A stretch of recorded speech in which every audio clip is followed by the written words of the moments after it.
never explain what just happened. It was wonderful. Uh, Hello and welcome to Please Won't You Shut Up, a Star Trek Picard podcast. I'm your girlfriend who lives in Canada, Mikki Lexa. I'm your imaginary boyfriend from the internet, Blake. And I'm your smoldering quarter side. And that Brent Robertson. There we go. And that bizarre sound that you can hear in the background are dogs. Dogs eating chips they were not supposed to have. Yeah. So, anyway, this is a spoiler-free podcast, 3 episodes after the episode we are talking about. So despite having seen a few episodes ahead, again... Listen, it wasn't our fault. We got stormed out and it's true. Potentially coronavirus, so yeah. Pandemics may pause the podcast. We won't be jumping forward on the timeline and ruining the fun. Today we are talking about Stardust City Rag. Great title. Excellent title. I liked it. Fun episode. Very fun bottle. Fun like bottle, a fun, yeah. like let's super let's fun. go somewhere. Let's play characters. Yeah. Because we have to. Yeah. It was. They all looked super fantastic. enjoyable. Yeah. Oh my god. Drugged up captain. He was lovely. It was like really one thing that this show does again and again are just like fantastic little sequences that make sense, are ridiculous, and are very satisfying. Raffi reminded me of Guinan in so many parts of this. Yeah. Like she just walked up and was like, "I'm really living this moment, and hey, I made a couple mistakes, and it's nice to see a Starfleet officer fall." True, but like not like in the strongest way possible. We're getting ahead of ourselves because we have to talk about the reason why this is the one episode that I haven't rewatched yet of the season, despite thinking it was an amazing episode. Yeah, and so okay, so we will go through the episode chronologically, and it begins. That sadness. Opening was devastating. Yeah, devastating. They ripped open, tortured, and murdered for parts to sell. I was not expecting. Yeah, tore him to parts. He was still alive. That was brutal. And he was a late addition to Voyager, and I was of the right age to love Voyager at the time when it was on. And then they introduced a character who was almost of an age with me, so of course I want to watch this guy. Yeah. And then that happens to him. I'm like, Icheb, that was so harsh. That was...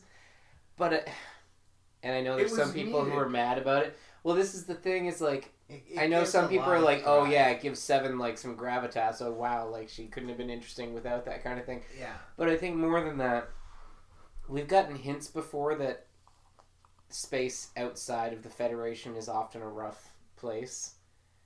And now this is like the neutral zone, which was always kind of mysterious anyway. Yeah. But it's the neutral zone has opened up and simultaneously gone completely to shit. Yeah. And it is brutal and awful and horrifying, so they have to make the stakes high. But they tore each up to pieces. Oh, it was really brutal. I can't rewatch that. But I can't rewatch any Voyager episodes with Icheb right now either. I tried, and I find them so much more interesting because like there's the one where you actually, when we watched this, you turned around and said to me, there is no cortical node. You turned to me and you were like... Oh, well, we were watching it, yeah, of course. You're like, threw out that little Easter egg. And I was like, it's Icheb, They're just making it out for fun. Yeah. Oh yeah, no, that was nasty. Yeah, that butcher that was working on him was like soulless, like the worst. Oh my God. Like, and I'm sorry, if that's the Star Trek that we would have gotten with the director... Oh, Quentin Tarantino, I don't want it. I always thought that was a weird mix to float anyway. But not because it wouldn't be good, but because it doesn't fit. No, like it just doesn't fit. Nothing and about that showed me it. What he should have done instead is much like he did with Once Upon a Time in Hollywood, is it should be about filming Star Trek. He should have done a movie about William Shatner and Leonard Nimoy. Oh my God. Yeah. That would have been right. Like a behind the scene, not behind the scenes, but like a story of the life of the things that are happening around this. Exactly. Include some crazy shit and of course make some stuff up because it's, Tarantino. Yeah. It was the 60s. Yeah. It was the 60s. And then he gets to literally remake classic Star Trek, which is what I think he actually wants to do. Oh, yeah. You know.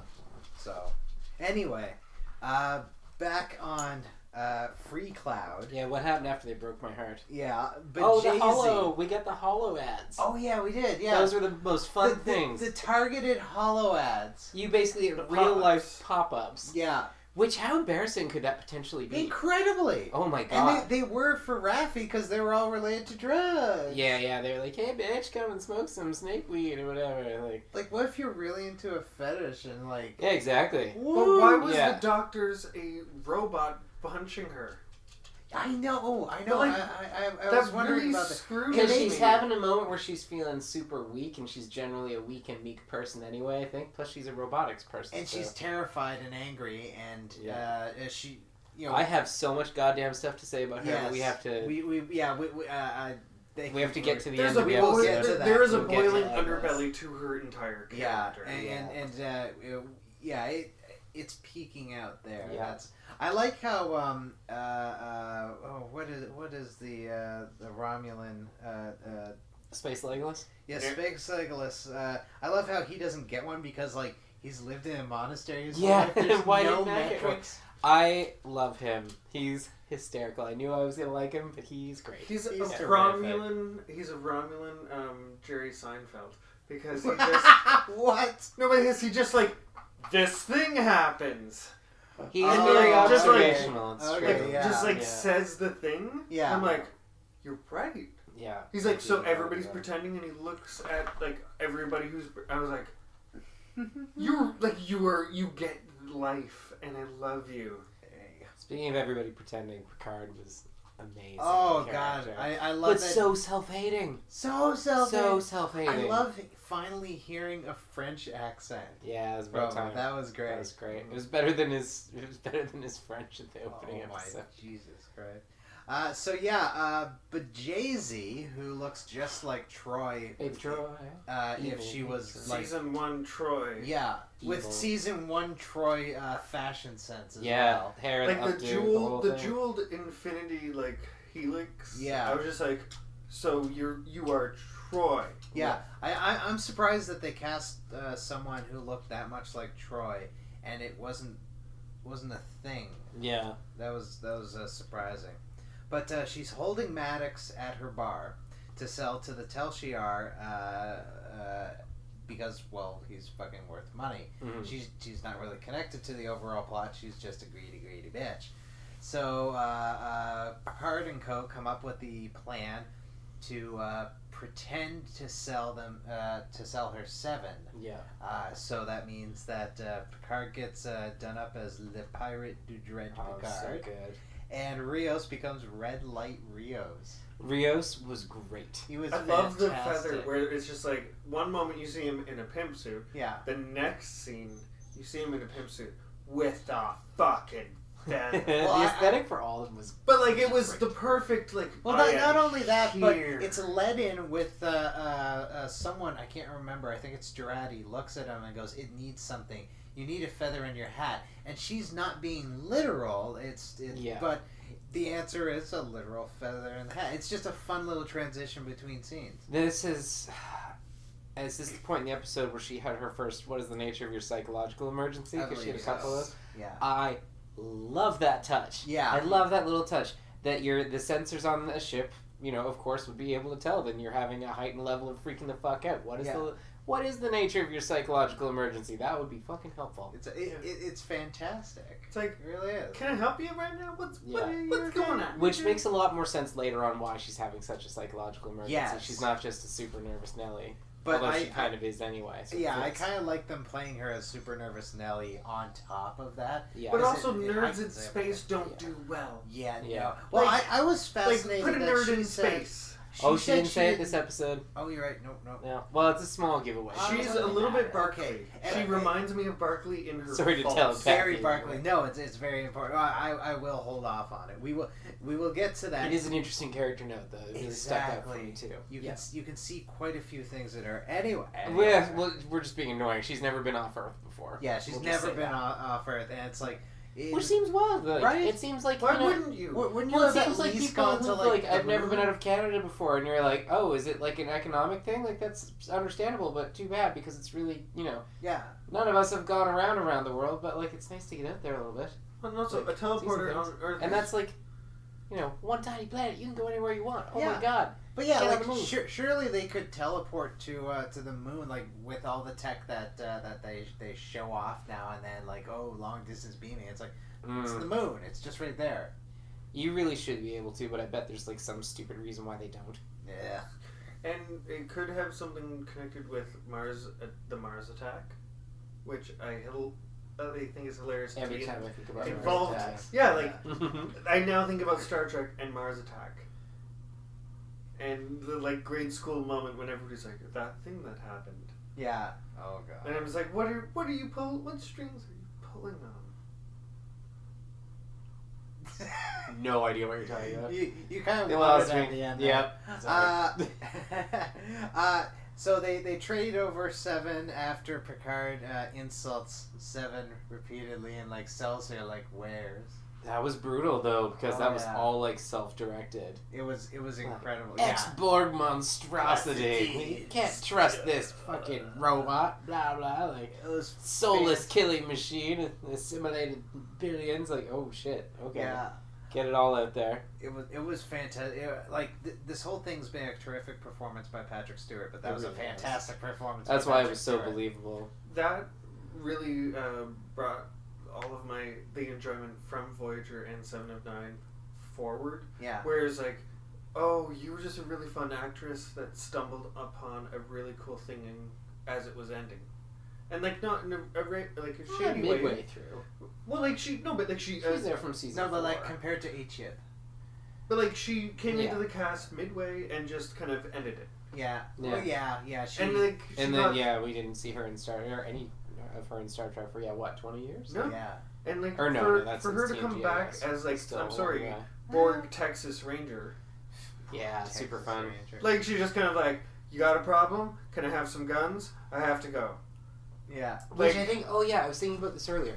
That says a lot of negative shit about the Federation as far as I'm concerned. Because, like, Seven got indoctrinated in the little hermetically sealed Voyager environment to believe that the Federation would be, the Federation at its best. Like, we're all striving to get home because home is so great.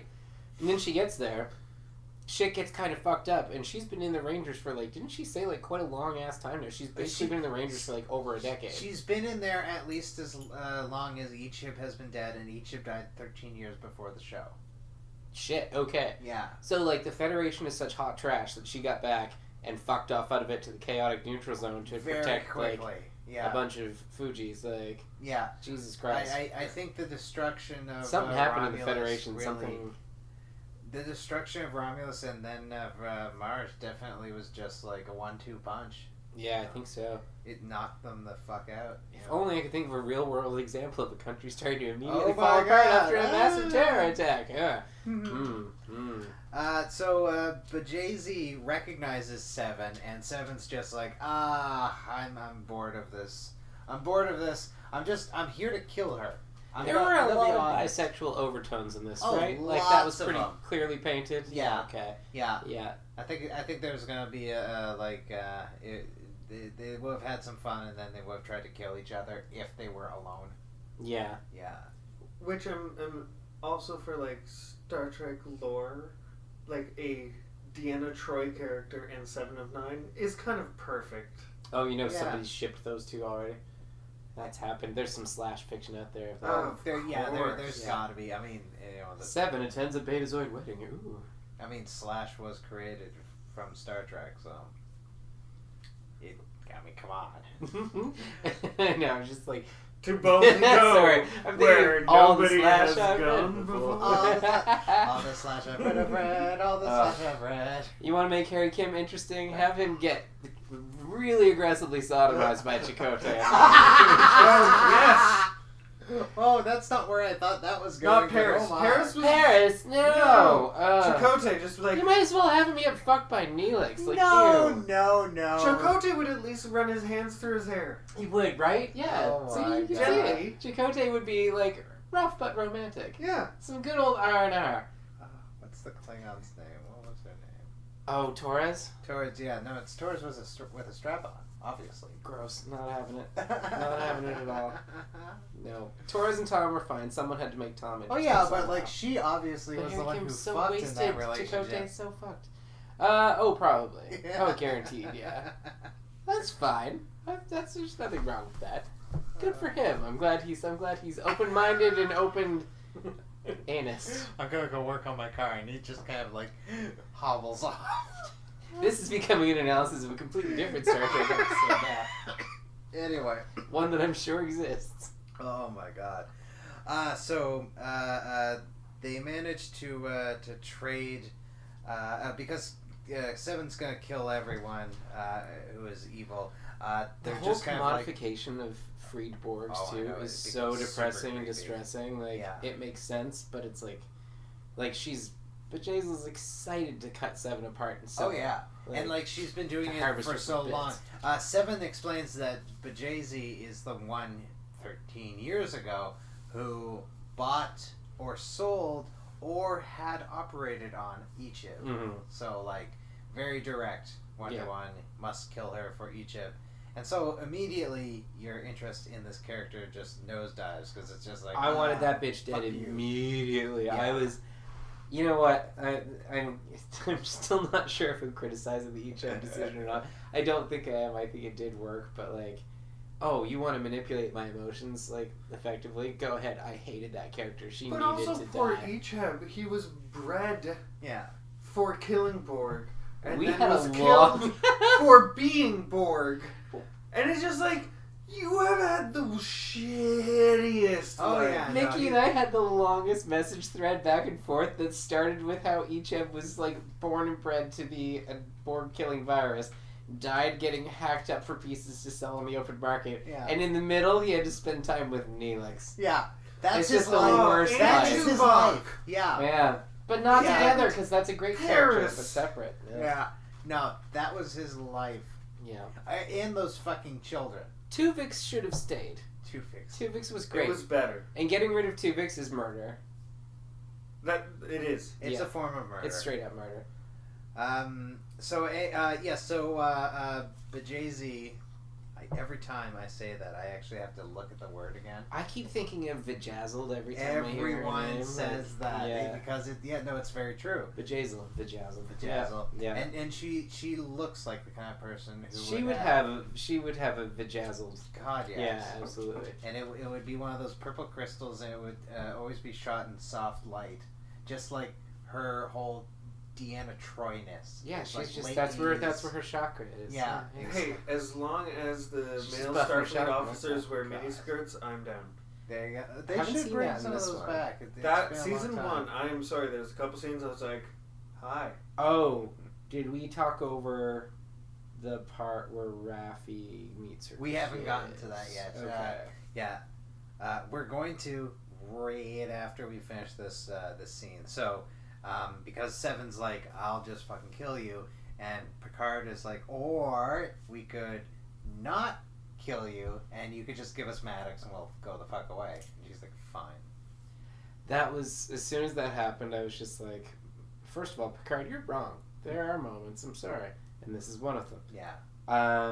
But also, I was like, Seven's gonna come back and correct. Yeah. Like, oh god, don't you worry. Seven doesn't leave things behind. Yeah. Seven's badass and not in a way that I mind. Yeah, cleans up.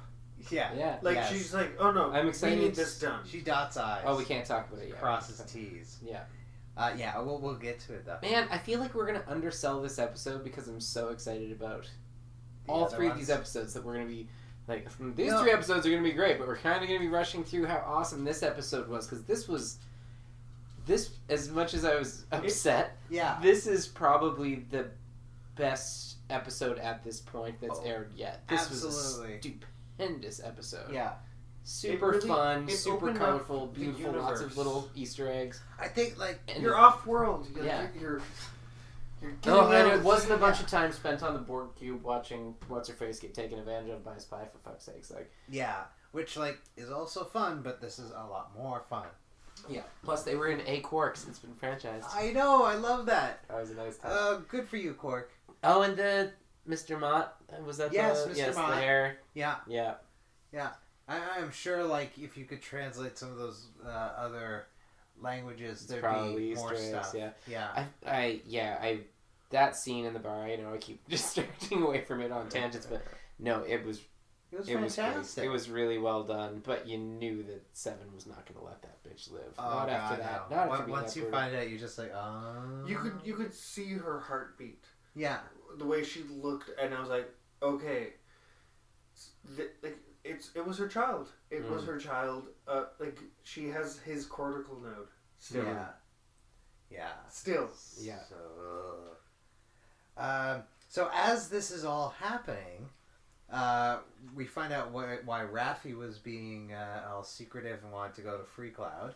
She meets up with her son, Gabriel, who is estranged. Raffi, that actress is officially ageless. I'm like, I can't place you in any... Oh, God. No. You can be 20, you can be 60, you can be anywhere in between. I have no idea. You're really cool looking and interesting. You're super fun to watch as an actress. You're great. Yeah. But, like, and you showed up with an adult son, and I was like, oh, okay, I guess. Like, sure. Wow. Yeah. And you're well preserved. She plays hurt and devastated so very well. True. Oh, my God, this was She's a very much new Guinan in, like, the timelessness, the kind of, like, yeah. Hi, hey, what's going on? And like, the kind of straight shooterness. The fact that Guinan had a fucking rifle behind a bar on a Starfleet ship. I feel like Raffi also probably had a rifle. Raffi's full of a lot of cool surprises. Like there's those little things and character flaws and character wonderful moments and also moments where you're just like, yeah, I would turn around and tell that person to fuck off. Her unforgiving kid made me angry, but at the same time, like, they painted a pretty grim picture of her after the Mars attacks thing. Yeah, like, so it's like, oh, this is just you're a conspiracy theory wingnut drug addict. Like, yeah, okay. It's the other side of the coin I'm glad Starfleet and Star Trek is going to show what happens when it's not as pretty. Yeah. When you don't get all the shiny promotions on the flagship, blah blah. Yeah. Exactly. When you're not and I think following. I really want to see Q soon because I want him just to be like. Is Q? Has there been any rumor of Q? I don't think I've actually heard anything that confirms Q. Beginning and end. If there's any concern about his age, that's Q. silly. Yes, but that's the thing. That beginning and end of TNG, there was Q. That book ended it. I feel like there may be a fun little... but if you're just gonna bring him back for like fan service, I would expect it to be in season 2 because they're going to bring Guinan back for season 2. And to have the two of them go at each other would be a lot of fun. It would, and it would also bring back Data because Data's head was in San Francisco for 400 years. Bring back Data though. That's a point though. But like Guinan hung around with Data's head for 400 years, and I don't think she hung around in that cave for 400 years. Bitch, please, she probably went back just like sitting there keeping Data's dusty ass head. I gotta tell you something. Oh my god. So we go back to the newly freed Maddox, who is a mess, and he explains that he had sent Daj and Soji out into the world, specifically to the artifact and Boston, to try to sniff out the truth of the great conspiracy behind the artificial rebellion and Tal Shiar and all of that, because he has a vague idea, but no actual clues. Thanks Bruce. And then Jurati kills him. Yeah. What did she say? It was just something she had to atone for. Was her part in if you've seen what I've seen.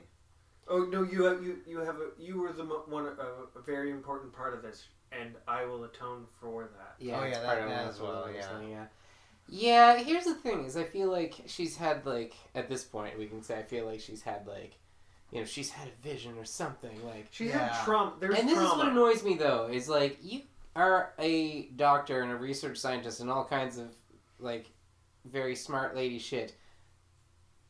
Why would you not question that? Why would you believe that immediately? I think it's because enough to kill the person you supposedly love too. Like, damn, that's a lot. Yeah, I think what they've done is they've kind of powered up Vulcan mind melds So in the past, it was just kind of like, yeah, it's like, oh, I am now aware of this.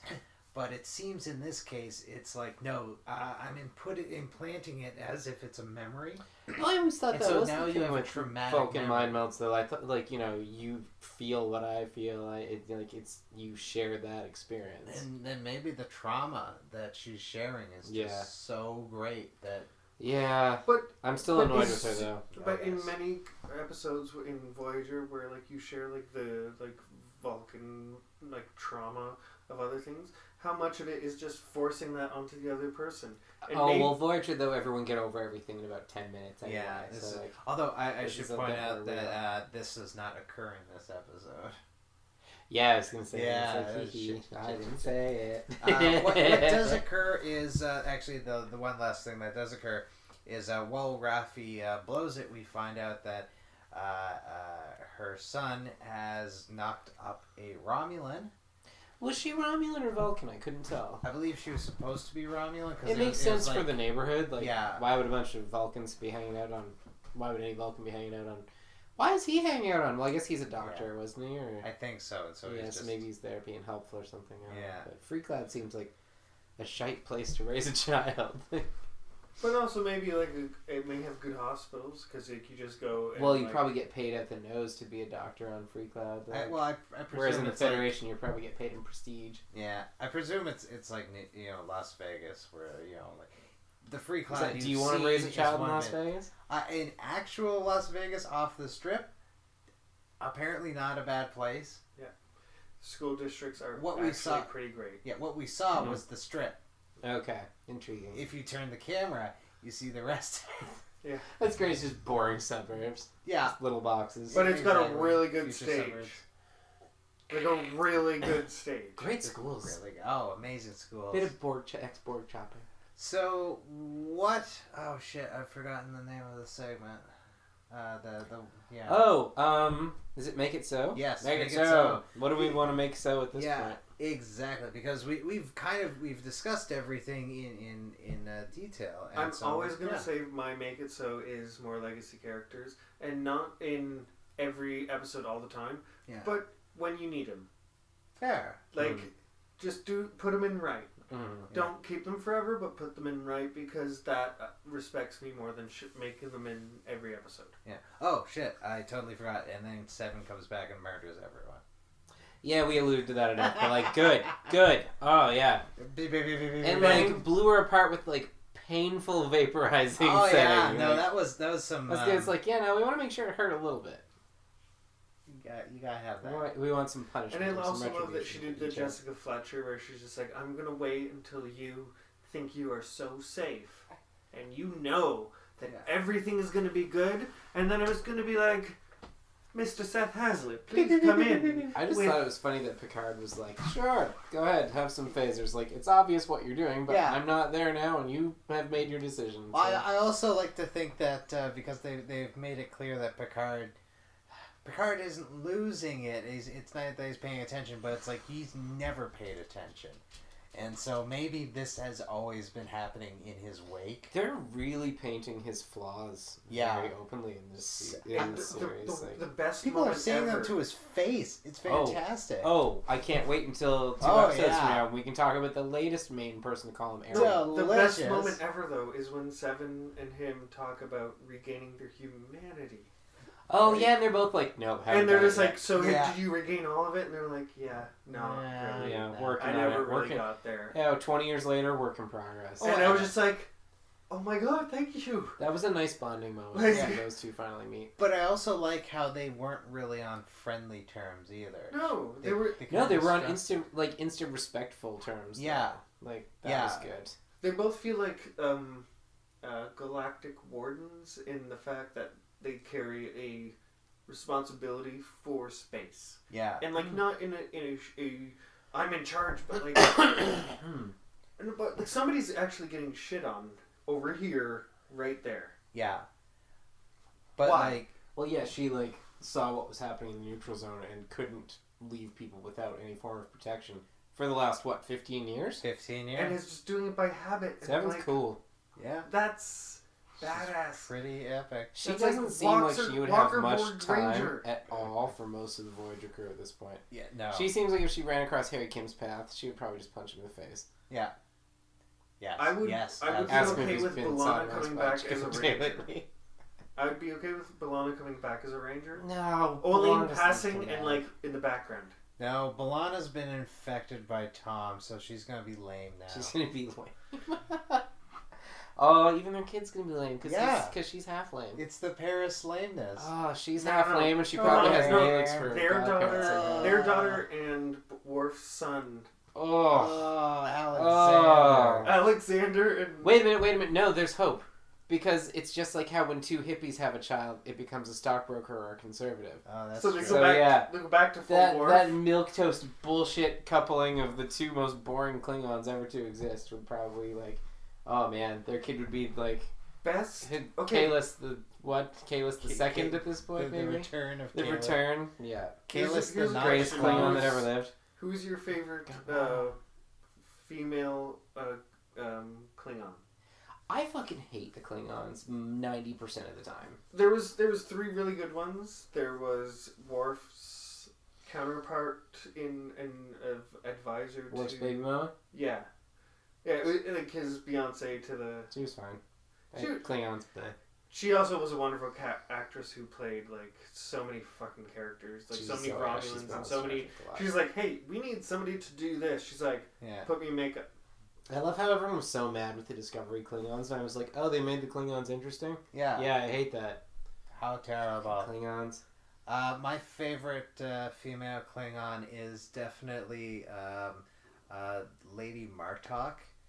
Yes! for Nope, the winner, shit she chicken gives. dinner. Yeah. Yes. For the absolute shit She's she awesome. gives Cirilla. She's like, yeah, candles are Oh, fucked. that's great. I don't want That the is shit. In the future, if you kind of be bothered to obtain real candles. Oh, she's great. Yeah, no, that's the Yeah, one. Lady Martok. That's great. Oh, I need to make it so. Oh yeah. Oh, I had to make it so and I lost it. Do you have one?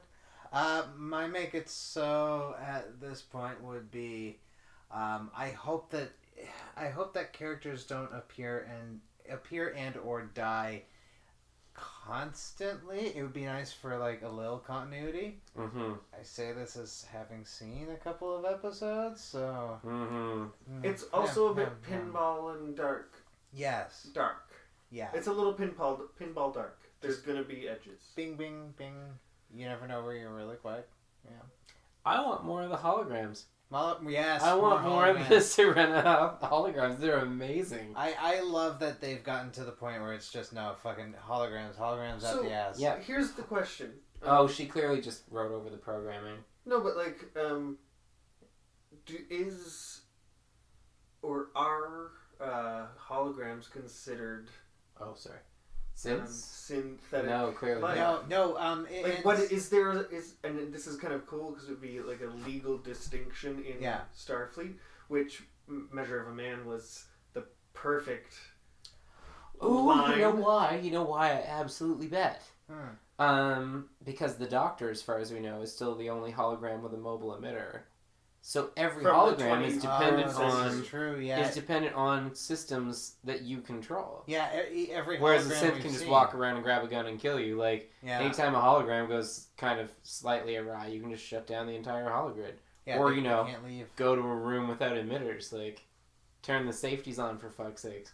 It can throttle you all at once, and you're like, this tickles. Speaking of safeties, I like how it's something I noticed recently. I went back and watched previous episodes, and it was there. Their holograms, like the holo panels, so not on the holodeck, but just the control panels. They're Oh, are you talking like the ship controls? yeah, the ship 'Cause those controls. are awesome. They interact with those, and obviously that's what I mean is they're hard light. When they hit them, there's actual like contact and response. It's not just like waving your hands through something. It's hard light. Oh, cool. Yeah. Okay. So you can feel it. That's awesome. Yeah. I saw the captain, the guy who plays the captain, was on Will Wheaton's show. Yeah. And he was talking about, they were having a like serious nice moment of bonding about how they've each like they have a way that they start the ship and put it into warp and stuff like. Because if you do it in 3 episodes out of the season, it has to look the same every time. Yeah, or else nerds will be up your fucking ass. Exactly. Yeah, and I mean, Will Wheaton's such a big nerd in a good way. And like, no, I thought that was lovely. I thought that was a nice touch. That's a really fun show to have in correspondence to Picard. I agree. I haven't seen the one with Seven on it yet, or with Jerry Ryan on it yet. It also had Roddenberry's son, and that was really nice because there was a moment between Will Wheaton and him where he's just like, your dad was really cool, and he's like, you're letting a lot of cool stuff happen. Will Wheaton's so thank you. Yeah, I'm such a fan. He's like, you're actually the person who's letting it happen, and thank you. His son is pretty cool, and I'm not just saying that because he follows me on Twitter. Oh, nice plug. Alright, speaking of Twitter, we should attribute where to find ourselves and then mosey on, because we have a long day's night worth of episodes to record. Indeed, we have more to record. Blizzard also stopped us. That was the other thing. Oh, yes, Blizzard. We ran out of power, and then we finally got power again, and there was an ice storm exploded everywhere. We're past the wall. Sometimes you get storms. Yeah, sometimes we are north of the wall. Yeah, it's true. Thank you so much for listening to Please Won't You Shut Up, a Star Trek podcast. If you enjoyed it, please like, share, and subscribe. And if you're watching this on YouTube, please ding the thing for more updates. Ding! You can find us at youtube.com/mygendercinema. Yeah. Nice. Don't forget to visit HereEgo Productions on Patreon, where you'll find this and other podcasts and videos, plus much, much more. And please show your support by pledging as little as $1 a month, so we can keep bringing these shows to you. Doesn't that unlock bonus content? Like, there is bonus our content hazardous and untruthfully named backdoor cigarettes. Listen, none of us smoke cigarettes, and we do not advise anyone smoke cigarettes. But backdoor cigarettes are a serious thing in this part of the world. It's coming soon. It's when you have got something to say. I'm telling. I have to tell you. In our exclusive content zone, backdoor cigarettes. It's also the Jersey Shore somehow. Well, I mean, until next time, oh dear God, tabs and friends. Just doing our part. You bitches.